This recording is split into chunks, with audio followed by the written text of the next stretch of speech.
Hello दोस्तों, welcome back to my YouTube channel. और इस वीडियो में हम लोग कंटिन्यू करने वाले हैं अपना सीएमए फाउंडेशन का लॉ का वीडियो, जिसमें हम लोगों का चल रहा है सोजा नहीं सोगा, सोना नहीं है बिल्कुल तुम लोगों को। सेल्स ऑफ गुड्स एक्ट 1930 हम लोग कंटिन्यू करने वाले हैं। और इस वीडियो में हम लोग कवर करने वाले हैं तुम्हारा performance of the contract of sale. ये वाला टॉपिक अभी हम लोगों को कवर करना है। लेकिन अच्छा, एक टॉपिक जो मैंने तुम लोग को प्रीवियस वीडियो में नहीं करवा पाया था कि कब कब कंडीशन वारंटी ट्रीट होता है, कब कब कंडीशन वारंटी ट्रीट होता है, वो पहले मैं तुमको करा दूं, उसके बाद हम आगे बढ़ेंगे। समझ रहे हो मेरी बात? यस।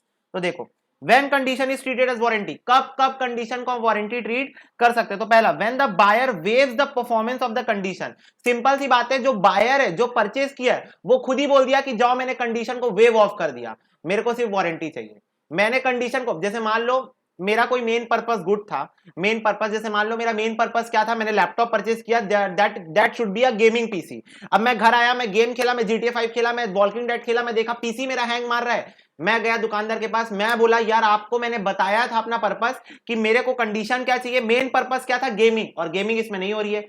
तो मैं या तो रिजेक्ट कर सकता हूं लैपटॉप को, या फिर मैंने खुद ही वेव ऑफ कर दिया कंडीशन को, और मैं बोला कोई दिक्कत नहीं है, आप एक काम करो, ग्राफिक्स कार्ड, रैम, जो आपको बढ़ाना है आप बढ़ाओ, जो करना है आपको करो, सीपीयू वीपीयू लगा के दो मेरे को, अच्छा, लेकिन आप इसको मेरे को गेमिंग पीसी इसी को बना के दो। तो मैंने कंडीशन को क्या कर दिया, वारंटी बना दिया। कंडीशन को मैंने खुद ही कंडीशन को वेव ऑफ करके क्या बना दिया, वारंटी बना दिया। ठीक है। दूसरा situation, when the buyer elected to treat the breach of condition thus as one of the warranty। जब बायर खुद ही बोल रहा है कि ब्रीच ऑफ कंडीशन को मैं ब्रीच ऑफ वारंटी मानना चाहता हूं, और आप एक काम करो, ठीक वही लैपटॉप वाला एग्जांपल यहां पर भी लग सकते हैं कि आप एक काम करो, आप एक काम करो, अब इस सिचुएशन में भी तो वेव ही कर रहे हैं ना, वारंटी जो कंडीशन जो थी उसको वेव कर रहे हैं। इस सिचुएशन में भी वो बोल रहा है काम करो, आप मेरे लैपटॉप को गेमिंग पीसी आप बना के दे दो, मेरे को लैपटॉप यही वाला पसंद आ गया, मेरे को क्या करूं यार, मेरा दिल आ गया इस पे, आप इसी को बना के दे दो। ठीक है। और तीसरे में, where the contract is not severable and the buyer has to accept the either the whole goods and any part of it। और जब कॉन्ट्रैक्ट जो है वो सेवरेबल नहीं है, सेवरेबल मतलब अलग नहीं हो सकता, जब वो मेन पर्पस से अलग नहीं हो सकता, तो उस सिचुएशन में कंडीशन को आपको वारंटी ट्रीट करना ही पड़ेगा। उस सिचुएशन में अगर आप गुड्स को पूरा यूज कर लियो, या उसका कोई पार्ट यूज कर लियो, अगर आप गुड्स को पूरा पूरा यूज कर लियो आप, या उसका कोई पार्ट यूज कर लियो, तो इस सिचुएशन में वो अलग नहीं हो सकता। ठीक है, समझ रहे हो मेरी बात? वो अलग नहीं हो सकता। जैसे मान लो, का एग्जांपल तुम्हें, मिक्स वेज, आपने होटल से मिक्स वेज मंगाया, और आपने रिक्वायरमेंट में लिख दिया था, आपने रिक्वायरमेंट में लिख दिया था कि मिक्स वेज के अंदर गाजर नहीं होना चाहिए, मिक्स वेज के अंदर गाजर नहीं होना चाहिए, क्योंकि मिक्स वेज में जनरली गाजर डलता है, पर गाजर उसमें होना नहीं चाहिए। आप मंगाए, आप मस्त खा लिए, मिक्स वेज में दिखता कहाँ है क्या क्या डाला है, सब तो मिक्स हो जाता है। ठीक है, आप खा लिए, खाने के बाद आपको गाजर से वो थी एलर्जी थी, तो आपको पता चला अरे यार ये तो एलर्जी है, तो इस सिचुएशन आपने पेट से निकाल के वापस तो नहीं कर सकते, है ना, कि आप ऐसे गले में उंगली डाल रहे हो, वापस कर रहे हो, पन्नी में डाल के उसको वापस कर रहे हो, ले अपना सब्जी ले जा, ये तो आप नहीं कर सकते। तो आप क्या करोगे, आप डैमेजेस क्लेम करोगे, और आपको कंडीशन को वारंटी ट्रीट करना ही होगा। वारंटी की सिचुएशन में हम डैमेजेस क्लेम करते हैं, तो आपको जो वो गाजर से इंफेक्शन हुआ उसके लिए आप डैमेजेस क्लेम करोगे, जितना भी खर्चा आपका लगे। क्यों? तो कंडीशन को आपने वारंटी ट्रीट किया, क्यों? क्योंकि वो सेवरेबल नहीं है। क्या नहीं है? वो सेवरेबल नहीं है। और इधर, ठीक है, आप सब्जी देख लिया, आपको गाजर भी मिल गया, उसमें खाते खाते आपको गाजर मिल गया, तो अब वो सेवरेबल नहीं है, अलग नहीं हो सकता, सब मिक्स हो चुका है। ठीक है, तो इसीलिए आप क्या कर सकते हो, डैमेजेस क्लेम कर सकते हो। ठीक है, तो ये तीन सिचुएशन ऐसी है जब आप कंडीशन को क्या ट्रीट कर सकते हो, एज अ वारंटी ट्रीट कर सकते हो। Essentials of a valid contract मैं तुम लोगों को बताया था, एक बार और रिवाइज कराना चाहता हूं। There should be two parties, good should be the subject matter, money pay होना चाहिए और प्रॉमिस टू पे होना चाहिए, ट्रांसफर ऑफ प्रॉपर्टी मतलब ओनरशिप ट्रांसफर होनी चाहिए, और all essentials of the valid contract should be covered here, all essentials of a valid contract. और इट शुड बी, और ये भी लिख लो, इट मे बी एब्सोल्यूट और कंडीशनल। एब्सोल्यूट भी हो सकता है और कंडीशनल भी हो सकता है, तो ये चीज तुमको रिवाइज करानी थी, इसलिए मैं बोला। अब देखो, contract of sale, contract of sale बहुत प्रकार का हो सकता है। देखो, तुम कॉन्ट्रैक्ट ऑफ सेल कर लिए, कॉन्ट्रैक्ट ऑफ सेल में तुम आ गए, उसके बाद या तो तुम इमीडिएटली डिलीवरी, इमीडिएटली पेमेंट कर सकते हो, मतलब तुरंत गुड्स लिए, तुरंत हाथों हाथ पैसा दिए, खेल खत्म। तुम इमीडिएट डिलीवरी फ्यूचर पेमेंट कर सकते हो, तुम इमीडिएट पेमेंट फ्यूचर डिलीवरी कर सकते हो, तुम फ्यूचर डिलीवरी फ्यूचर पेमेंट कर सकते हो, और तुम दोनों चीज इंस्टॉलमेंट में भी कर सकते हो। मतलब किस दुनिया के जितने कॉम्बिनेशन बन सकते हैं डिलीवरी और पेमेंट के, वो सारे कॉम्बिनेशन कॉन्ट्रैक्ट ऑफ सेल के अंदर आ सकते हैं। ऐसा कोई भी एक्सेप्शन नहीं है कि नहीं कॉन्ट्रैक्ट ऑफ सेल में ये नहीं हो सकता, ये नहीं हो सकता, ये नहीं हो सकता, कुछ नहीं। कॉन्ट्रैक्ट ऑफ सेल में आ गए, इमीडिएटली पेमेंट दो, फ्यूचर पेमेंट दो, इमीडिएटली डिलीवरी दो, फ्यूचर पेमेंट दो, दोनों फ्यूचर करो, दोनों अभी करो, दोनों इंस्टॉलमेंट करो, कुछ भी करो, every combination is possible here, every combination is possible here. तो समझ में आ गई तुमको बात? एक मिनट। ठीक है। अब हमको देखना है परफॉर्मेंस ऑफ कॉन्ट्रैक्ट। तो as per section 31 of the performance of contract of sales means as regarded the seller delivery of the goods to the buyer and as regards the buyer accepting of the delivery of the goods and payment for them in accordance with the terms of sale. तो भाई performance of contract का मतलब क्या है? Simple सी बात है, जो सेलर है वो डिलीवरी दे देगा और जो बायर है वो पेमेंट कर देगा। हो गया परफॉर्मेंस। परफॉर्मेंस क्या भाई? गुड्स दे दो, पैसा ले लो, परफॉर्मेंस हो गया दोनों साइड से, खत्म। ठीक है, तो सेक्शन 31 वही डिफाइन करता है परफॉर्मेंस को। However unless otherwise providing the contract seller can not demand payment in advance of the delivery. अगर कॉन्ट्रैक्ट में पहले से डिफाइन नहीं है, देखो सबसे पहली बात तो ये पूरा कॉन्ट्रैक्ट एक्ट में एक चीज पढ़ी है कि कॉन्ट्रैक्ट में कोई भी चीज जो लीगली लिखी हुई है तुमको वही फॉलो करना है। इलीगल चीज तो हम बना नहीं सकते, इलीगल तो फिर वॉइड हो जाएगा। ठीक है, लेकिन अगर लीगली कॉन्ट्रैक्ट में कोई भी चीज लिखी हुई है तो we have to follow the written contract. Otherwise अगर लिखा हुआ नहीं है तो उस सिचुएशन में तुम एडवांस पेमेंट नहीं मांग सकते। ठीक है, can not demand payment in advance. ठीक है, तो डिलीवरी से पहले तुम पेमेंट नहीं मांग सकते। अगर लिखा हुआ है तो मांग सकते हो, पर नहीं लिखा है तो एडवांस पे तुम पेमेंट नहीं मांग सकते। अब जैसे तुम बाल कटाने जाते हो, पहले बाल कटाते हो फिर पैसा देते हो। तुम चाय पीने जाते हो, पहले चाय पीते हो फिर पैसा देते हो। तुम डोसा खाने जा रहे हो, पहले डोसा खाओगे फिर पैसा दोगे। ठीक है, अब देखो performance of a contract involve two things, timely delivery और the part of the seller and the payment of the price as per the terms of contract. Simple सी बात है, परफॉर्मेंस ऑफ कॉन्ट्रैक्ट के अंदर दो चीज आती है। पहला, टाइमली आपको गुड्स को डिलीवर करना है, इसको परचेजर को, बायर को टाइमली आपको गुड्स डिलीवर करना है। दूसरा, जो बायर है वो पेमेंट करेगा as per the terms of contract. अब यहाँ पर as per the terms of contract इसीलिए है क्योंकि क्रेडिट ट्रांजेक्शन होता है तो 2-3 महीने बाद भी पेमेंट हो सकती है। क्रेडिट ट्रांजेक्शन के कारण 2-3 महीने बाद भी पेमेंट हो सकती है, इसीलिए लिखा है as per the terms of contract, यहाँ पर लिखा हुआ है। ठीक है, unless otherwise agreed, delivery of the goods and the payment of the price are concurrent condition. That is to say, the seller shall be ready and willing to give the position of the goods to the buyer in exchange of the price, and the buyer shall ready and willing to pay the price in the position. तो simple सी बात है, unless otherwise agreed, simple सी बात है, delivery of goods जो है वो होगी कॉन्ट्रैक्ट में एज पर द कॉन्ट्रैक्ट। जो सेलर है उसको डिलीवरी ऑफ गुड्स देना है और उसकी विलिंगनेस भी होनी चाहिए देने की, प्लस जो बायर है उसको पेमेंट करना है और उसकी विलिंगनेस होनी चाहिए पेमेंट करने की, वही चीज बोल रहा है। ठीक है, दोनों कॉन्करेंट कंडीशन है, दोनों होना चाहिए। सेलर जो है वो रेडी होना चाहिए और विलिंगनेस होना चाहिए पोजीशन ट्रांसफर करने के लिए, और जो बायर है वो प्राइस देने के लिए रेडी होना चाहिए, प्राइस देने के लिए रेडी होना चाहिए। तभी क्या है, कॉन्ट्रैक्ट ऑफ सेल को वैलिड माना जाएगा। क्योंकि भाई अगर तुम गुड्स ट्रांसफर कर दी, बाहर बोल रहा है मैं पैसा नहीं दूंगा, कैसे? बिना पैसे के थोड़ी ना गुड्स दोगे। तो दोनों भी तरीके से, मतलब ताली दोनों हाथ से बचती है। सिंपल शब्दों में बोलूं तो ताली दोनों हाथ से बचती। तो there should be a concurrent understanding between both of them कि सेलर जो है वो डिलीवरी देगा, उसकी इच्छा है डिलीवरी देने की, और बायर जो है वो पेमेंट करेगा, उसकी इच्छा है पेमेंट करने की। ठीक है, अब देखो डिलीवरी, डिलीवरी मतलब क्या होता है? Voluntary transfer of position from one person to another. पहले भी बताया जा चुका है कि वॉलेंट्री आप one person to another person क्या कर रहे हो? ट्रांसफर कर रहे हो। ठीक है, पोजीशन गुड्स का।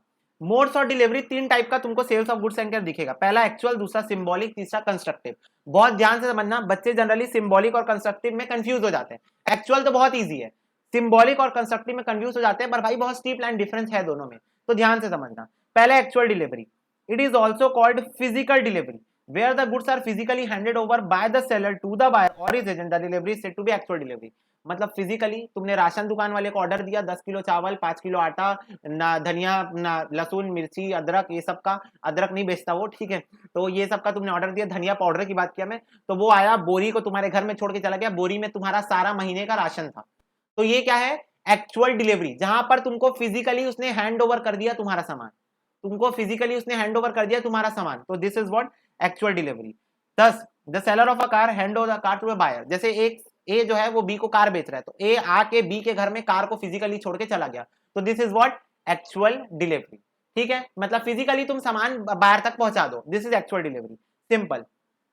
सिंबॉलिक डिलीवरी क्या होता है? Where the goods are bulky and incapable of actual delivery. जब गुड्स बहुत बल्की है, लार्ज क्वांटिटी में है, पूरा टन्स का सामान है और भाई एक्चुअल डिलीवरी करना पॉसिबल नहीं है।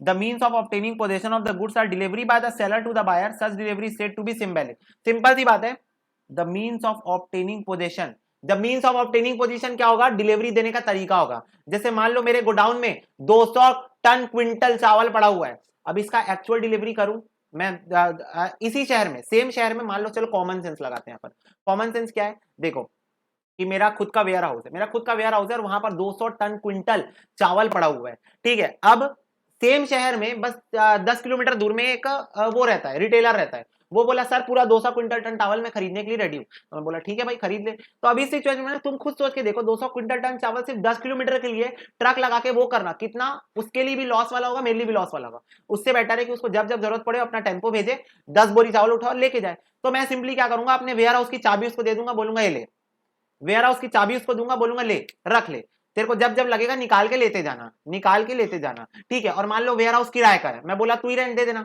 कोई दिक्कत नहीं है, तू रेंट दे देना, तू ये वेयर हाउस को जब तक तेरा सामान खत्म नहीं हो जाता। भाई ट्रांसपोर्टेशन का इतना खर्चा उठाने से अच्छा, प्लस उसके पास वेयर हाउस भी नहीं है, मान लो ट्रांसपोर्टेशन का इतना खर्चा उठाने से अच्छा तू ये कार्यक्रम कर ले, this is way better than this कि भाई एक टेम्पो लगाओ बार बार लेके जा रहा है, ठीक है। तो this is what symbolic delivery, handing over the key of a warehouse to the buyer is a symbolic delivery. समझ गए मेरी बात, ठीक है। और constructed delivery, where the third party who is in the position of the goods of the seller at the time of sale acknowledge the buyer that he hold goods on the behalf of the delivery is called constructive delivery। अब यहां पर उसी example को फिर से लेते हैं कि मान लो मेरा खुद का वेयर हाउस नहीं है, उसका भी वेयर हाउस नहीं है, मैं ए हूं, वो बी है, एक सी बंदा है जिसका वेयर हाउस है, एक सी बंदा जो वेयर हाउसिंग का काम करता है, ठीक है। मान लो क्या बोलते हैं, उसका वेयर हाउस में वो स्टोरेज का ही काम करता है। तो अब मेरा जो माल है वो दूसरे शहर से आया है और उसके वेयर हाउस में मैं रखवा के रखा हुआ, 100 क्विंटल चावल है उसके वेयर हाउस में रखा के रखा हुआ, उसकी डायरी है उसमें लिखा हुआ है ए के नाम पर 100 क्विंटल चावल मेरे पास पड़ा है, ठीक है। अब मैंने बी के साथ डील किया और मैंने बी को अपने चावल 100 क्विंटल चावल बेच दिए।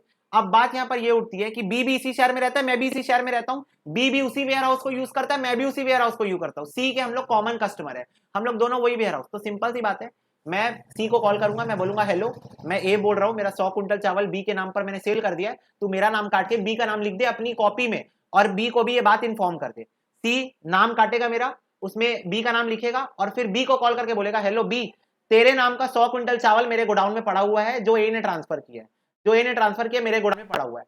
जैसे ही वो कॉल करके इन्फॉर्मेशन देगा, कंस्ट्रक्टिव डिलीवरी। क्या बोला मैं, जैसे ही वो कॉल करके बोलेगा कंस्ट्रक्टिव डिलीवरी, इसको मान लिया जाएगा। तो देखो वही चीज बोल रहा है यहाँ पर, एग्जांपल पढ़ लो। A sells to B 50 bags of wheat lying in the C's godown. A gives an order to C asking him to transfer the goods to B.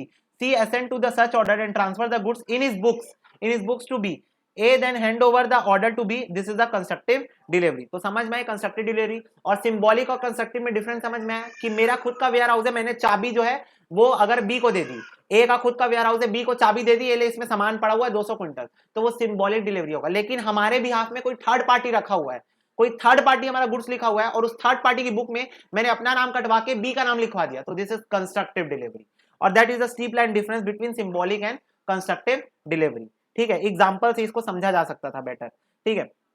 अब कुछ रूल्स है जो कि section 31 to 44 contain certain rule with regard to delivery of goods. तो delivery of goods को लेके कुछ rules है जो हमको अभी पढ़ने हैं, ठीक है। तो पहला है मोड ऑफ डिलीवरी क्या होगा। तो देखो delivery of goods sold may be made by doing anything which the parties agreed, such as treated as a delivery on which has the effect of the putting the goods in the possession of the buyer or of any person authorized to hold them on behalf। तो simple सी बात है, section 33 define करता है कि delivery of goods sold, delivery of goods sold मतलब जो goods sell हो गए उसकी delivery may be made by doing anything which the parties agreed to be treated as delivery. मतलब डिलीवरी तब मान ली जाएगी जो पार्टीज एग्री किए हैं, कुछ करूंगा तो डिलीवरी मान ली जाएगी। जैसे मान लो पार्टी ने एग्री किया है कि सर आप मेरे गुड्स को डिलीवरेबल स्टेट में वो करके डिलीवरेबल स्टेट में डाल के मेरे को कॉल कर देना, मैं मान लूंगा डिलीवरी हो गई, डिलीवरेबल स्टेट में रख देना और मैं मान लूंगा डिलीवरी हो गई। जैसा हम लोग ऊपर पढ़ के भी आए हैं स्पेसिफिक और डिलीवरेबल स्टेट, तो उसमें हम लोग डिलीवरी मान लेते हैं। डिलीवरी कैसे, तुम लोग बोलोगे अब एक बात बताओ, मैं सामान खरीदा 10 किलोमीटर दूर किसी दुकान से, उसने मेरे गुड्स को डिलीवरेबल स्टेट में रखा, मेरे को कॉल करके बोला हेलो सर आपका सामान निकल गया है, ठीक है। मैं बोला ओके डिलीवरी हो गई। तुम लोग बोलोगे भैया आपके घर में तो आया ही नहीं गुड्स, आपके घर में तो आया ही नहीं गुड्स, डिलीवरी कैसे हो गई। तो हमने डिसाइड किया था ना गुड्स डिलीवरेबल स्टेट में, वो बोला आके ले जाओ, मैंने तो उसको बोला ही नहीं कि तू पहुंचा दे, मैं बोला वो बोला आके ले जाओ, तो गुड्स की डिलीवरी हो गई, हम मान लेंगे, ठीक है। treated as delivery or which has the effect of putting the goods in the possession of the buyer or any person authorized to hold them। और उसके अलावा अगर तुम बायर के हाथ में ही दे रहे हो गुड्स या फिर किसी ऐसे बंदे को दे रहे हो जिसको बायर ने भेजा है कि ये मेरा एजेंट है उसके हाथ में गुड्स को दे देना, ठीक है, तो फिर डिलीवरी मान ली जाएगी। समझ में बात, मतलब डिलीवरी होने के अपने अपने तरीके हम लोग पढ़ के भी आए हैं, है ना। गुड्स स्पेसिफिक और डिलीवरेबल स्टेट में हम डिलीवरी मान लेते हैं, ठीक है। जब मैं डीओ की बोतल खरीदा तो मैं भले दुकान में छोड़ दिया लेकिन ये मान लिया गया कि डिलीवरी हो गई है, क्यों, क्योंकि ओनरशिप ट्रांसफर हो गई थी, मेरे हाथ में था, मैं गुड्स ले जा सकता था, ठीक है। तो modes of delivery can be like this only, ठीक है। नेक्स्ट है और delivery can be actual, symbolic और कंस्ट्रक्टिव, ठीक है। Delivery of goods and payment of price. तो delivery of goods and payment of price are concurrent condition unless otherwise agreed upon. In other words seller must ready and willingness to pay and buyer must willingness to seller must willingness to deliver and buyer must willingness to पे। Simple सी बात है भाई, जब भी तुम contract of sale में आओगे तो दो कंडीशन, दो प्री कंडीशन फुलफिल होनी चाहिए। पहली क्या, सेलर के पास विलिंगनेस टू डिलीवर होना चाहिए, मतलब सेलर जो है वो पहली बात विलिंगनेस टू सेल होगा तभी कॉन्ट्रैक्ट बना है। दूसरी बात उसकी विलिंगनेस होनी चाहिए टू डिलीवर द गुड्स।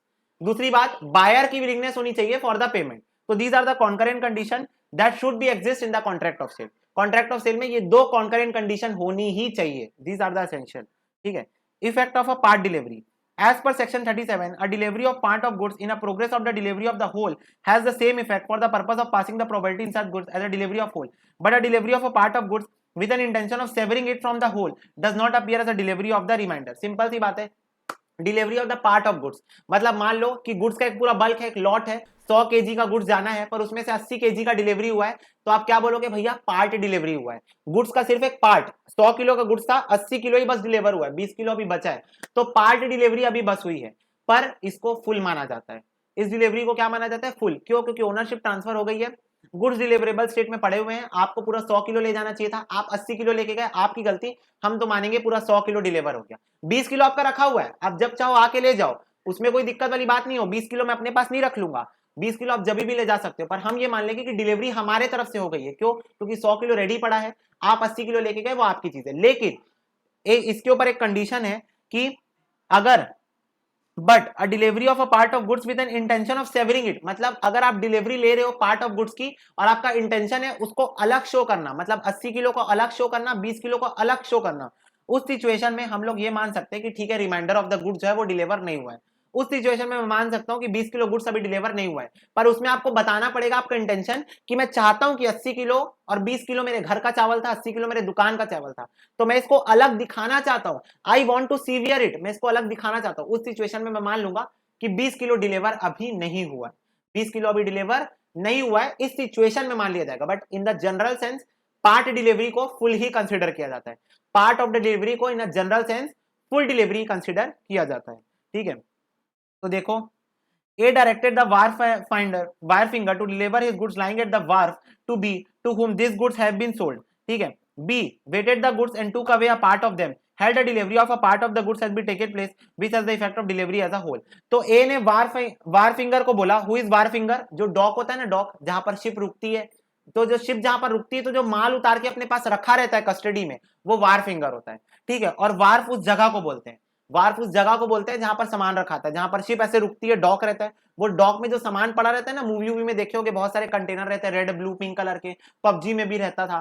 ठीक है, पबजी तो अब बैन है। ठीक है, तो उस सिचुएशन में वो वार फिंगर होता है। तो वार फिंगर के ए ने वार फिंगर को बोला कि बी आएगा तो उसको डिलीवरी दे देना। बी आया, this goods have been sold, और बी ने वेट किया गुड्स को, सारे गुड्स सही थे, एकदम सही थे, सारी डिलीवरी आ गई थी, लेकिन बी ने सिर्फ 5 डिलीवरी लिया, डिलीवरी ऑफ पार्ट ही लिया और बचा हुआ सामान वहीं छोड़ दिया, तो ये मान लिया जाएगा कि फुल डिलीवरी हो गई है।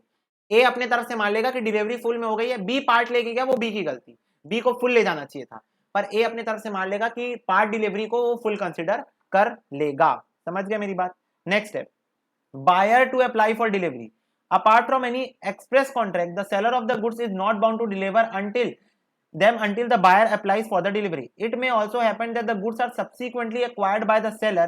He is to intimate the buyer and the buyer then should apply for delivery. Buyer has no cause of action against the seller if he does not apply for delivery unless otherwise agreed upon.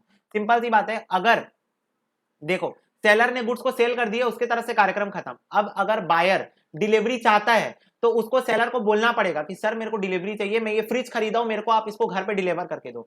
अगर वो seller को ये बात नहीं बोलता है तो seller responsible नहीं है डिलीवरी के लिए, वो मान लेगा जैसे ही उसने सेल किया तुरंत वो डिलीवरी मान लेगा, भले फ्रिज उसके दुकान में पड़ा हुआ है, फ्रिज उसके दुकान में ही पड़ा हुआ है, पर वो मान लेगा डिलीवरी हो गई, अनलेस अदरवाइज अगर बायर खुद बोले कि सर मेरे को डिलीवरी चाहिए, आप इसको मेरे घर में पहुंचा दो। दूसरी सिचुएशन, अगर सेलर ने बायर को सेल कर दिया गुड्स, लेकिन सेलर के पास उस टाइम पे गुड्स नहीं थे, वो बोला सर मेरे पास गुड्स आते हैं, मैं आपको इन्फॉर्म कर दूंगा। मान लो 2-3 दिन बाद वो फ्रिज आया दुकान में सेलर के पास, तब उसने बायर को कॉल करके बोला सर फ्रिज आ गया, अब आप ले जा सकते हो। अब इस सिचुएशन में भी उसने जैसी बायर को बताया, वो मान लेगा डिलीवरी हो गई, अनलेस अदरवाइज बायर खुद सेलर को बोल रहा है कि सर फ्रिज आ गया, कोई दिक्कत नहीं, आप इसको मेरे घर में डिलीवर कर दो। ठीक है, तो दोनों भी सिचुएशन वही है कि अगर सेलर के पास गुड्स रेडली अवेलेबल थे तो जब तक बायर उसको बोलेगा नहीं वो डिलीवरी नहीं करेगा। दूसरी बात, अगर उसके पास गुड्स नहीं थे पर जब उसके पास गुड्स आ जाएंगे वो कॉल करके बायर को बता देगा कि गुड्स आ गए, उस सिचुएशन में भी बायर को खुद ही एक्सप्रेस करना पड़ेगा कि आप डिलीवरी दो एक्सप्रेस करना पड़ेगा कि आप डिलीवरी दो, तभी सेलर हेड लायबल है for the delivery. Unless otherwise buyer कभी भी सेलर के ऊपर क्लेम नहीं कर सकता कि आपने डिलीवरी नहीं दी, ये नहीं किया, वो नहीं किया, नहीं कर सकता, क्योंकि भाई तू अप्लाई नहीं किया था, तेरे को अप्लाई करना है। Buyer to apply for delivery section 35 बात करता है कि आपको अप्लाई करना है, ठीक है, डिलीवरी के लिए। एग्जांपल देखो, S agree to sell his old car to T and T agreed to take delivery thereof on the auspicious days of Diwali. S kept the car ready for delivery to T, but T did not approach him for delivery. T has no reason to take any action against S if the delivery of the car did not take. Simple सी बात है, S ने agree किया कि वो T को अपनी car cell कर देगा और T बोला कि मैं डिलीवरी दिवाली के दिन लूंगा। अब S ने कार रेडी करके T को इन्फॉर्म कर दिया कि कार जो है वो रेडी है डिलीवरी के लिए, आप आके ले जा सकते हो। अब T ने अपनी तरफ से ना डिलीवरी की कोई इंस्ट्रक्शन दी और ना ही आके डिलीवरी लेके गई, तो बाद में T जो है वो क्लेम नहीं कर सकता S को कि उसने डिलीवरी नहीं दी दिवाली के दिन। क्यों? क्योंकि टी ने कोई इंस्ट्रक्शन ही नहीं दिया था। टी अगर कोई इंस्ट्रक्शन दिया रहता कि भाई मेरे घर में छोड़ देना या यहाँ छोड़ देना तो बात अलग होती, पर उसने जब कोई इंस्ट्रक्शन नहीं दिया था तो S is not going to liable, S is not going to held liable, ये टी की गलती है। ठीक है, नेक्स्ट है तुम्हारा प्लेस और डिलीवरी। एक सेकेंड, चलो अब नेक्स्ट देखना है हमको प्लेस ऑफ डिलीवरी। तो सबसे पहली बात, प्लेस ऑफ डिलीवरी क्या होनी चाहिए भाई? जैसा एग्रीमेंट होगा वैसा प्लेस ऑफ डिलीवरी होगा। एग्रीमेंट हो गया कि भाई घर में पहुंचा देना, घर में पहुंचा देना, हेड ऑफिस पहुंचाना है, हेड ऑफिस पहुंचा देना, दुकान में पहुंचाना है, शॉप पे पहुंचाना है, पहुंचा देना, तो डिपेंड करता है, एक्सप्रेस होगा केस टू केस में। पर अगर एक्सप्रेस नहीं है तो लॉ क्या बोलता है, यहां पर पढ़ो, अंडरलाइन वाले पॉइंट बस हमको देखने हैं। लॉ ये बोलता है goods sold are to be delivered at the place at which they are at the time of sale. Simple सी बात है, जिस टाइम सेल हुआ है उस टाइम पे जहां पर गुड्स थे उसी को डिलीवरी वाला प्लेस मान लिया जाएगा। तो प्लेस ऑफ डिलीवरी किसको मान लिया जाएगा? जहां पर सेल हुआ उसी जगह पे जहां पर सेल हुआ उसको प्लेस ऑफ डिलीवरी मान लिया जाएगा। अगर goods agreed to be sell है, अगर गुड्स, पहला सिचुएशन क्या था सेल, अब दूसरा सिचुएशन क्या है एग्रीड टू बी सेल, तो at which they are at the time of the agreement to sell. तो जब एग्रीमेंट टू सेल के टाइम में गुड्स जहां पड़े थे, जैसे मान लो एग्रीमेंट टू सेल शॉप में हुआ लेकिन उस टाइम गुड्स पड़े थे गोडाउन में, तो गोडाउन का ही प्लेस ऑफ डिलीवरी मान लिया जाएगा। गोडाउन को ही क्या मान लिया जाएगा? Place of delivery. इसीलिए तो बोल रहे हैं एग्रीमेंट एक्सप्रेस होना चाहिए, नहीं तो तुम खुद सोच के देखो, कोई आदमी बेचारा गोडाउन थोड़ी जाएगा यार गुड्स लेने के लिए, वो तो सेलर ला के देगा ना अपने गोडाउन से शॉप में या फिर घर में डिलीवरी देगा, है ना। इसीलिए एक्सप्रेसली चीजों को बोल दिया जाता है। दुकान में जाते मम्मी पापा बोलते हैं ना कि नहीं हमारा यहाँ पर है घर, पहुंचा देना भैया गुड्स, तो दुकानदार बोलता है हाँ सर पहुंचा देंगे, 100 रुपए दे देना टेम्पो वाले को, ठीक है। तो इसीलिए एक्सप्रेसली उस चीज को एग्री किया जाता है। बाकी अगर नहीं है एग्रीमेंट तो जिस जगह पे एग्रीमेंट के टाइम जिस जगह पे गुड्स पड़ा हुआ था, कहीं भी पड़ा हो, दुकान में, घर में, गोडाउन में, दूसरे शहर में, वही प्लेस ऑफ डिलीवरी मान लिया जाएगा।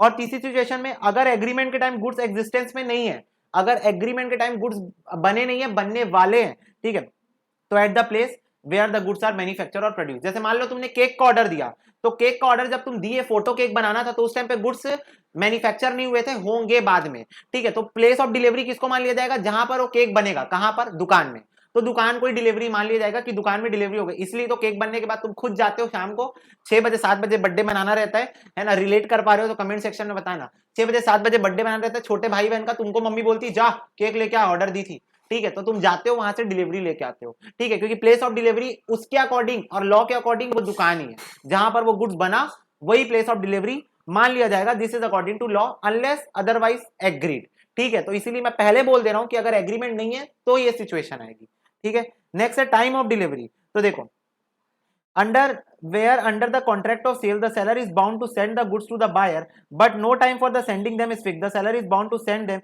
within a reasonable time. If demand or tender of delivery is not at a reasonable time, tender of delivery may be treated as ineffectual. Simple सी बात है भाई, अगर बायर बाउंड है सेलर को within some time constant delivery देने के लिए, डिलीवरी देना है टाइम कॉन्सेप्ट के अंदर, तो भाई सेलर को उस टाइम कॉन्सेप्ट के अंदर या विद इन रीजनेबल टाइम, अगर टाइम डिसाइडेड नहीं है, पहली बात तो टाइम डिसाइडेड होगा 4-5 दिन में दे देना, अगर टाइम डिसाइडेड नहीं है तो रीजनेबल टाइम में उसको डिलीवरी दे देनी है। रीजनेबल टाइम में अगर वो डिलीवरी नहीं दिया तब फिर डिलीवरी को क्या मान लिया जाएगा? इनइफेक्चुअल मान लिया जाएगा, ठीक है। सिंपल सी बात है, विद इन टाइम तुमको डिलीवरी देनी है, बात खत्म, ठीक है। और किसकी जिम्मेदारी है? सेलर की। रीजनेबल टाइम क्या होता है? Depend upon case to case, ठीक है।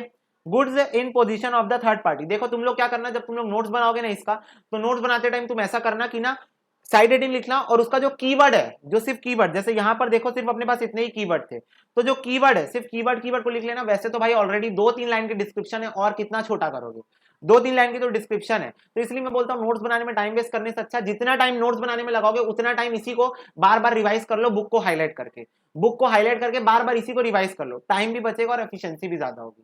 ठीक है, पर अगर तुमको याद नहीं होता बिना लिखे तब फिर सिचुएशन अलग है, तब फिर तुम क्या कर सकते हो, तब फिर तुम लिख लिख के याद करने की कोशिश कर सकते हो। ठीक है, नेक्स्ट अब देखो यहां पर, अच्छा, goods in position of third party, तो where the goods at the time of sale are in position of the third party there is no delivery by the seller to buyer unless and until such third party acknowledge to the buyer that he hold the goods on the behalf. तो मान लो कि मैंने ए ने goods को cell किया B को, ए ने B को गुड्स सेल किए और जो ए के गुड्स थे उस टाइम पे सी के पास पड़े हुए थे, तो अकॉर्डिंग टू ऊपर जो हम लोग पढ़े हैं एग्रीमेंट टू सेल के टाइम गुड्स जहां पड़े होंगे वहीं डिलीवरी मान लिया जाएगा, पर इस सिचुएशन में नहीं। क्यों?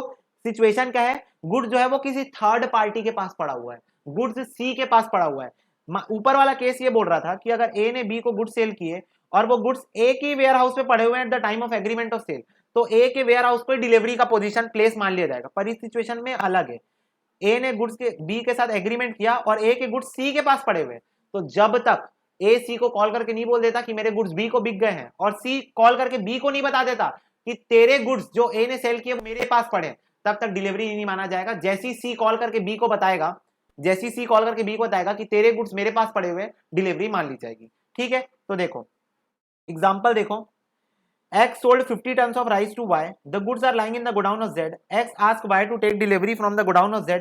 Delivery shall not be treated as completed unless Z acknowledges to Y that he holds the goods.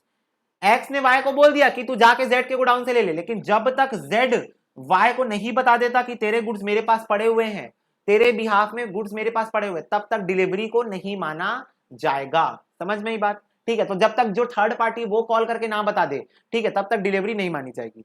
ठीक है, ध्यान से सुन लो, मैं सिर्फ कीवर्ड बता रहा हूं तुम लोग को। नेक्स्ट है cost of delivery. Cost of delivery मतलब डिलीवरी का खर्चा। तो देखो, unless otherwise agreed the expenses of an incidental to putting the goods into deliverable state are to be borne by seller. Of course goods को deliverable state में लाने तक का जो भी खर्चा होगा वो सेलर बोर्न करेगा। ठीक है, similarly all the expenses relating to taking position of the goods must be borne by the buyer. और गुड्स को अपने पोजीशन में लेने के लिए जो भी खर्चा होगा वो बायर बोर्न करेगा। जैसे तुम लोग फ्रिज लेने जाते होगे अपने घर के लिए, तो वहां पर दुकान वाला तुमको जब बेच देता होगा फ्रिज, तो जो वो अपना खुद का टेम्पो तुमको देता होगा कि फ्रिज को ले जाओ, लेकिन पापा मम्मी को क्या बोलता होगा कि जब घर पहुंचेगा टेम्पो वाले को 100 रुपए दे देना। क्यों? क्योंकि गुड्स को अपने पोजीशन में लेने का जो खर्चा होगा वो बायर का होगा। जैसे मान लो मेरे को किसी दूसरे शहर ट्रेन से अपना सामान भेजना है, तो मैंने ट्रेन वाले को पैसा दे दिया, ट्रेन का खर्चा मैं उठा लूंगा। अब ट्रेन जाएगी उस स्टेशन में सामान को छोड़ देगी, अब वो स्टेशन से लेकर वो अपने शॉप तक ले जाने का जो खर्चा होगा वो कौन बियर करेगा? बायर। स्टेशन से लेकर जो उसकी शॉप है वहां तक का खर्चा कौन बियर करेगा? बायर। समझ गई बात? तो देखो, S agrees to sell 50 ton of basmati rice to buy for Delhi. ठीक है, at Delhi all the expenses of delivering the goods to up to Delhi will be borne by S. Of course ही बात है, एस ने एग्री किया कि वो बासमती राइस बेचेगा। अब गुड्स को दिल्ली तक पहुंचाने का खर्चा एस बोर्न करेगा, सेलर बोर्न करेगा। ऑफ कोर्स डिलीवरी तो वही देगा ना। अमेज़न तुमसे डिलीवरी चार्जेस जो लेता है ना, वो तुम्हारे शहर से जो शहर में गुड्स पहुंच जाता है और तुम्हारे घर तक का डिलीवरी चार्जेस लेता है। क्यों? क्योंकि बायर का खर्चा है। देखो, subsequently expenses from the Delhi railway station to the office will be borne by B। और ऑफ कोर्स ये बात है, दिल्ली रेलवे स्टेशन से लेकर ऑफिस तक का जो खर्चा है वो कौन बॉर्न करेगा? बायर बॉर्न करेगा, यानी B for ball, B borne करेगा। ठीक है, दिल्ली तक का खर्चा सेलर बॉर्न करेगा, पर दिल्ली स्टेशन से लेकर ऑफिस तक का खर्चा बायर बॉर्न करेगा। Delivery of wrong quantity.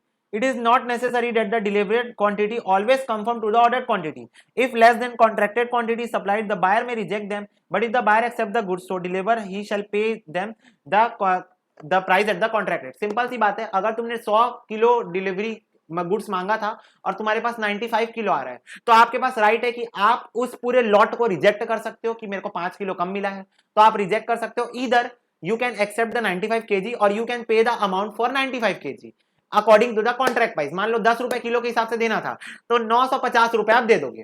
ठीक है, तो अब 1000 रुपए नहीं दोगे, अब 950 रुपए दोगे। क्यों? क्योंकि आपके पास 95 kg आया ना, तो यू कैन इधर रिजेक्ट द होल लॉट और इधर यू कैन एक्सेप्ट और पे द अमाउंट फॉर 95 kg।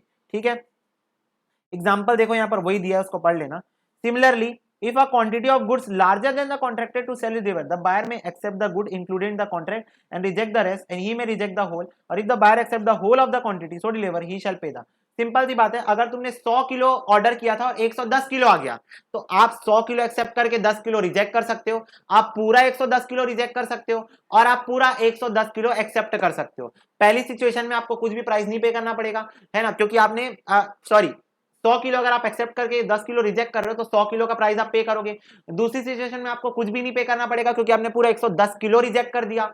और तीसरी सिचुएशन में अगर आप पूरा 110 किलो एक्सेप्ट कर रहे हो तो आपको 110 किलो का प्राइस पे करना पड़ेगा। ठीक है, क्लियर, इजी है, लेमैन वाला एकदम। ठीक है, if the goods agreed to be supplied are delivered with goods mixed with the goods of a different description not included in the contract, the buyer may accept the goods which are in accordance with the contract and reject the rest or may reject the whole। अब मान लो यहां पर जो आपको goods deliver हुए, यहां पर जो आपने ऑर्डर किया था और जो आपने ऑर्डर नहीं किया था दोनों मिक्स होके आ गया, तो आपने जो ऑर्डर किया था आप उसको अलग करके एक्सेप्ट कर सकते हो और जो आपने ऑर्डर नहीं किया था उसको आप रिजेक्ट कर सकते हो। मान लो आपने 10 बोरी ऑर्डर किया था जिसमें से 8 बोरी एज पर योर रिक्वायरमेंट है, पर 2 बोरी जो है वो अलग है, तो 2 बोरी को रिजेक्ट कर दो, 8 बोरी को एक्सेप्ट कर लो। Either you can reject the whole lot. ठीक है, आपने 10 बोरी ऑर्डर किया था, आपको 10 बोरी एज पर रिक्वायरमेंट नहीं मिली, आप पूरा लॉट भी रिजेक्ट कर सकते हो।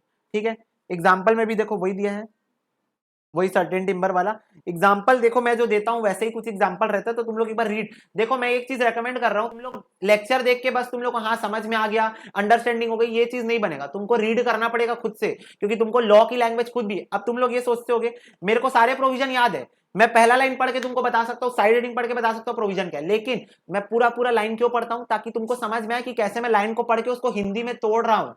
लाइन को पढ़ के हिंदी में तोड़ने का तरीका तुमको आना चाहिए। क्यों? क्योंकि भाई प्रोफेशनल हो, अगर तुमको लॉ का इंटरप्रिटेशन नहीं बनेगा तो क्या फायदा। 500 लोग जाओगे तुम लोग जॉब मांगने के लिए, सिर्फ 50 लोग का सिलेक्शन होगा, तो बी दैट 50। और वो 50 कब बनोगे, जब तुम्हारा लॉ का लैंग्वेज तुमको आ रहा होगा। लॉ का लैंग्वेज जब तुमको आ रहा होगा तब तुम बनोगे। तो इसीलिए भाई पका हुआ मतलब चावल बोलते ना खाते, वैसे मत करो। पका पकाया तुमको मिल रहा है तो इसका मतलब ये नहीं कि तुम ऐसे ही रहोगे, तुमको अपनी भी स्किल डेवलप करनी है। तो लॉ तुम भी रीड मारे करो, 2-3 तो भाई वेग रीडिंग होनी चाहिए। वेग रीडिंग मतलब सिर्फ रीड मार रहे हो, 2-3 बार तो सिर्फ रीड मारो। ठीक है, फिर उसके तीसरी बार समझने की कोशिश करो, हाँ भैया जो समझाए थे वो प्रोविजन मेरे को यहाँ दिख रहा है, हाँ भैया यही तो समझाए थे, यही मेरे को अब इंग्लिश दिख रही है कि हाँ इंग्लिश मेरे से यही बोलना चाह रहा है। समझ गए मेरी बात? ठीक है, installment delivery. Buyer is not bound to accept installment unless agreed by the parties if the contract provided for installment delivery, which are to be separately paid for it, and the seller makes no delivery or defective delivery in respect of one or more installment, or the buyer neglects or refuses to take the delivery or to pay for one or more installment. It is the question in each case depending upon the terms of the contract and circumstances of the case, whether the breach of the contract is repudiation of the whole contract or whether it is severally breached, given rise to the claim for the compensation but not right to treat the whole contract as repudiated। Simple सी बात है, मान लो जब instalment में delivery होना था या instalment में पेमेंट होना था, इंस्टॉलमेंट में डिलीवरी होना था या फिर इंस्टॉलमेंट में पेमेंट होना था, तो इस सिचुएशन में पहली बात तो एग्रीमेंट होना चाहिए, इंस्टॉलमेंट का एग्रीमेंट होना चाहिए। दूसरी बात, सेलर इंस्टॉलमेंट में डिलीवरी देगा, बायर इंस्टॉलमेंट में पेमेंट देगा। अब मान लो इस सिचुएशन में सेलर ने एक आध इंस्टॉलमेंट में कुछ गलती कर दी, एक आध इंस्टॉलमेंट में कोई दूसरा माल भेज दिया या ब्रीच कर दिया, या फिर बायर ने एक आध इंस्टॉलमेंट एक्सेप्ट करने से ही मना कर दिया, एक आध इंस्टॉलमेंट बोला वो मैं नहीं लेना चाहता, अभी मेरे पास माल पड़ा हुआ है पिछले महीने का, मैं नहीं लेना चाहता। तो इस सिचुएशन में अब कॉन्ट्रैक्ट कैसा बना है वो डिपेंड करता है कि क्या आप पूरे एग्रीमेंट को कैंसिल कर दोगे, treated whole as a cancelled agreement, और आप सिर्फ उस इंस्टॉलमेंट को कैंसिल कर दोगे। तो डिपेंड करता है, यहां पर हो सकता है बायर की भी गलती हो जाए, सेलर की भी गलती हो जाए, हो सकता है सेलर एक आध डिफेक्टिव कर दे, हो सकता है बायर एक आध रिजेक्ट कर दे।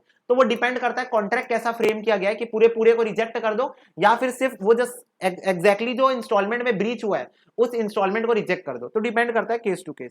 ठीक है, और giving right to the claim for the compensation but not a right to reject as a whole. तो वो डिपेंड करता है कॉन्ट्रैक्ट कैसा बना है, सिंपल कॉन्ट्रैक्ट कैसा बना है उस पर डिपेंड करता है, क्योंकि यार बहुत सब्जेक्टिव चीज है। अगर मैं इसका तुमको कॉम्बिनेशन बनाना चाहूं तो बहुत सब्जेक्टिव चीज हो जाती है, इसीलिए डिपेंड करता है कॉन्ट्रैक्ट कैसा बनाया हो। देखो, X bought from Y 25 tons of paper October November shipment, Y shipped 20 tons in November and 5 tons in December. Since the goods have not delivered as per the contractual provision, X is not bound to accept installment delivery unless they are already agreed for it. X could reject the whole lot. Simple सी बात है, X ने bought किया Y से 25 ton of paper, 25 ton of paper sorry, अक्टूबर नवंबर की shipment थी, नवंबर में 20 टन प्रोवाइड कर दिया Y ने, लेकिन 5 टन दिसंबर में दिया। तो इस सिचुएशन में X के पास राइट है कि वो 5 टन को क्या कर सकता है, रिजेक्ट कर सकता है। 5 टन वाला जो लॉट आया ना उसको वो क्या कर सकता है, और इधर वो होल लॉट को भी रिजेक्ट कर सकता है, डिपेंड करता है। इसलिए यहां पर लिखा है unless they are agreed already agreed for it.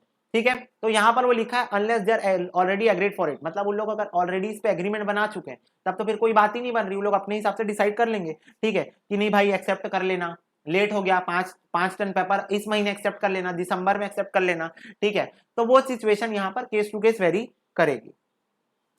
Delivery to career और वार फिंगर। अब मैं वार फिंगर मतलब तुमको बता दियो, कैरियर मतलब तुमको पता है ट्रांसपोर्टेशन का जो काम करेंगे वो कैरियर होते हैं, और वार फिंगर कौन होता है, वो डॉक वाला बंदा, याद है ना। ठीक है, जो शिप जहां खड़े होती है वाला बंदा। ठीक है, तो if in pursuance of a contract of sale the goods are delivered to a carrier for transmission to the buyer और to a war finger for safe custody, delivery of goods to them in a prima facie deemed to be deliver of the goods to the buyer। Simple सी बात है, अगर buyer के requirement के according goods कहीं दूर जाने वाला है, अब तुम समझो यार, सेल्स ऑफ गुड्स एक्ट जो है ना वो बड़े बड़े कॉन्ट्रैक्ट्स में लग रहा है, फॉरेन में जो शिप से भर भर के, फ्लाइट में भर भर के जो सामान जाता है, लाखों करोड़ों का सामान जाता है, उसके ऊपर sales of goods act actual में एप्लीकेबल होता है, जो तुम आगे चल के अपने प्रोफेशन में आओगे तो तुम करोगे भी। तो इस सिचुएशन में तुम लोग को लगता होगा फाउंडेशन क्लियर करने के लिए पढ़ रहे हो ना बाबा, तुमको अपने एक्चुअल लाइफ में इसको अप्लाई करना है। तो अभी इस सिचुएशन में जो सेलर है वो कैरियर और वार फिंगर के पास उस गुड्स को छोड़ देता है और बोल देता है कि अब सेलर, अब बायर की रिस्पॉन्सिबिलिटी अब मैं नहीं जानता, और बायर को भी कॉल करके बता देगा कि मैंने गुड्स को छोड़ दिया है वार फिंगर के पास, अब तेरा गुड्स शिप में आने वाला है, तेरे को इंश्योरेंस जो भी करवाना है तू करवा ले अपने हिसाब से। अब इस सिचुएशन में सेलर ने अपने सारे राइट्स छोड़ दिए, अब वो बायर की जिम्मेदारी है, और मान लिया जाएगा सेलर अपनी तरफ से मान लेगा डिलीवरी हो गई। और इवन लॉ में भी वही लिखा है, prima facie deemed to be delivery of the goods to the buyer. तो जैसे ही आप कैरियर के पास छोड़े गुड्स को, मान लिया जाएगा कि गुड्स डिलीवर हो गए। गुड्स अभी डिलीवर नहीं हुए, पर मान लिया जाएगा कि गुड्स डिलीवर हो गए जैसे ही आपने उसे कैरियर के पास छोड़ के आया। समझ में आई बात?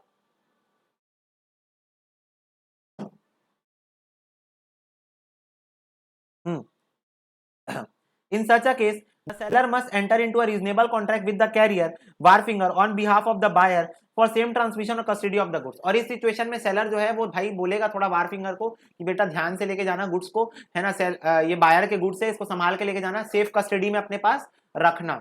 ठीक है, failure to do so coupled with the loss of goods in transit, buyer may reject the delivery or carrier वारफिंगर as a delivery to himself and may hold the seller responsible for such loss। और अगर seller ऐसा नहीं करता है, seller जो है वो थोड़ी सी भी कैजुअलिटी दिखाता है कि नहीं ले जा, क्या होता है जो होगा देखा जाएगा, ऐसा अगर वो करता है, ठीक है, तो इस सिचुएशन में सेलर रिस्पॉन्सिबल रहेगा, बायर जो है वो रिजेक्ट कर देगा गुड्स को। क्यों? क्योंकि भाई सेलर को थोड़ा तो ध्यान देना चाहिए था, ऐसा थोड़ी यार गुड्स बिक गए हैं तो तुम एकदम कैजुअलिटी करोगे, नहीं, आपको अच्छे से पैक वैक करके अच्छा सील पैक डब्बे उसको देने हैं वार फिंगर को समझाना है कि गुड्स इस नेचर का है तो थोड़ा ध्यान से लेके जाना, ये करना वो करना, सब चीज आपको समझानी है। किसको?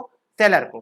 ठीक है, क्योंकि यार बायर यार गुड फेथ में आपसे खरीद रहा है, इतना नहीं करोगे आप उसके लिए। ठीक है, unless otherwise agreed, if goods are sent by the seller to the buyer by route involving sea route, in circumstances in which it is usually to ensure the seller is required to give such notice to the buyer as may enable to ensure them during this sea transit, and if the seller fail to do so, the goods are deemed to be at the risk of the to be risk। अब simple सी बात है, seller जो है अगर सी root के through भेज रहा है ना, सी रूट के थ्रू, तो भाई बहुत ज्यादा रिस्क है कि सी जो है डूब जाती है, कभी तो तूफान उफान आता है, तो बकायदा बायर को कॉल करके बता दे कि मैं सी रूट के थ्रू भेज रहा हूं आपका गुड्स, आप इंश्योरेंस करवा लो। अगर सेलर ऐसा नहीं किया, अगर सेलर नहीं बताया बायर को इंश्योरेंस करवाने के बारे में कि सी रूट के थ्रू भेज रहा हूं, तो seller is going to be responsible. अगर कोई भी लॉस हुआ गुड्स इन ट्रांजिट का, गुड्स इन ट्रांजिट का कोई भी लॉस हुआ तो सेलर रिस्पॉन्सिबल होगा। क्यों? क्योंकि उसकी जिम्मेदारी थी उसको बायर को बताना था ताकि बायर बकायदा इंश्योरेंस करवा ले, पर अगर वो नहीं बताया तो seller is going to be responsible. ठीक है, next, risk where the goods are delivered at distance place. कहेगा रिस्क जब गुड्स जो है वो डिस्टेंस प्लेस में डिलीवर होने वाले हैं, तो देखो, it is quite possible sometime for the buyer ask the seller to deliver goods at a place they were agreed to be delivered। if the seller agreed to deliver the goods at the risk of the buyer at place other than that where they are when sold, the buyer shall nevertheless, unless otherwise agreed, buyer take any risk of deterioration the goods necessarily incident to the course of transit।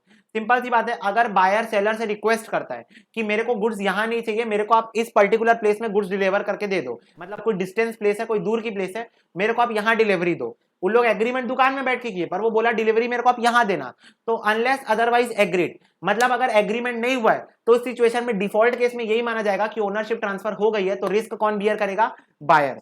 ठीक है, good necessary incident to the course of, unless otherwise agreed, buyer take any risk of deterioration in the goods. तो अगर कोई भी goods destroy होता है तो buyer जो है उसका रिस्क बियर करेगा, ठीक है, अनलेस अदरवाइज एग्रीड, इसलिए लिखा हुआ है क्योंकि एग्रीमेंट बन गया कि नहीं, सेलर बोल रहे हैं मैं रिस्क बियर करूंगा, मैं सही सलामत पहुंचाने की जिम्मेदारी ले रहा हूं, मैं रिस्क बियर करूंगा, तब तो फिर बात अलग है।